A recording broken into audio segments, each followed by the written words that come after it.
when billionaire CEO Ethan Caldwell received a late-night phone call from his younger sister.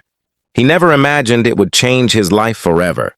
His sister, Lily, had been traveling overseas when her best friend, Emma Brooks, found herself with nowhere to go after losing both her apartment and her job in the same week.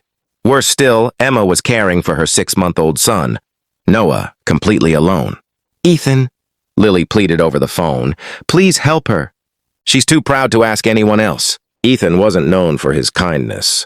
Newspapers described him as ruthless, emotionally distant, and married only to his billion-dollar business empire. Yet because Lily had never asked him for anything, he reluctantly agreed.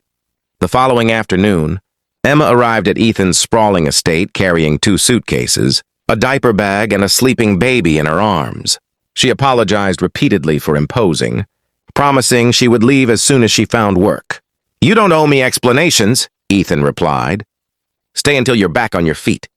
Emma expected a cold mansion filled with servants and silence. Instead, she discovered Ethan, quietly making bottles at midnight when Noah cried because he didn't want to wake the staff. She caught him reading baby books in his office, after secretly searching online for how to comfort teething infants.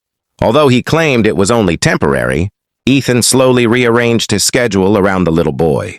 Meetings ended earlier. Business trips became shorter. He even transformed one wing of the mansion into a cheerful nursery, complete with toys and colorful murals. Noah adored him. Every evening, the baby crawled straight toward Ethan the moment he came home, laughing before Ethan had even removed his jacket. The powerful CEO who intimidated boardrooms found himself crawling across carpets, pretending to be a dinosaur just to hear Noah giggle. Emma watched in amazement. She had spent years believing wealthy people only cared about status and money. Yet beneath Ethan's reserved exterior was a man who quietly noticed everything. He remembered Noah's doctor's appointments. He stocked Emma's favorite tea without asking. When she finally found a teaching position, he personally rearranged childcare so she could pursue her career. Months passed, and the mansion no longer felt temporary. One rainy evening, while sorting old family photographs with Lily after she returned home, Emma noticed a faded picture of Ethan standing beside a young woman. "Who is she?" Emma asked gently. Ethan smiled sadly. "My first love." "What happened?" "We planned a future together. She became pregnant, but there were complications. She lost the baby and blamed herself. Our grief pulled us apart. She moved away and I buried myself in work. I convinced myself I wasn't meant to have a family." His voice was calm, but Emma saw years of loneliness hidden behind every word. Later that night, she found Ethan asleep in the nursery chair with Noah resting peacefully on his chest. The sight brought tears to her eyes. For the first time since becoming a single mother, she felt completely safe. Their friendship quietly deepened. There were no dramatic confessions or grand romantic gestures. Instead, love appeared in ordinary moments. Shared breakfasts, bedtime stories, school applications, and evening walks through the gardens. One afternoon, Noah, now nearly 2 years old, looked up at Ethan and spoke his first complete sentence. "Love you, Daddy." The room fell silent. Emma quickly corrected him, but Ethan gently stopped her. "It's okay." He knelt beside Noah, his eyes glistening. "You can call me whatever makes your heart happy." That night, Emma admitted something she had been afraid to say. "I think he chose you long before either of us realized it." Ethan smiled.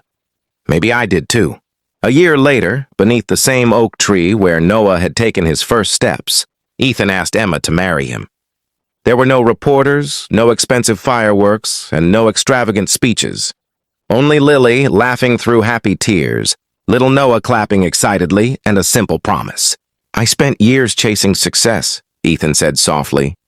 "I thought I was building the life I wanted. Then the life I was truly waiting for knocked on my front door carrying 2 suitcases and a baby." Emma whispered yes. Their wedding was intimate, filled with family instead of celebrities.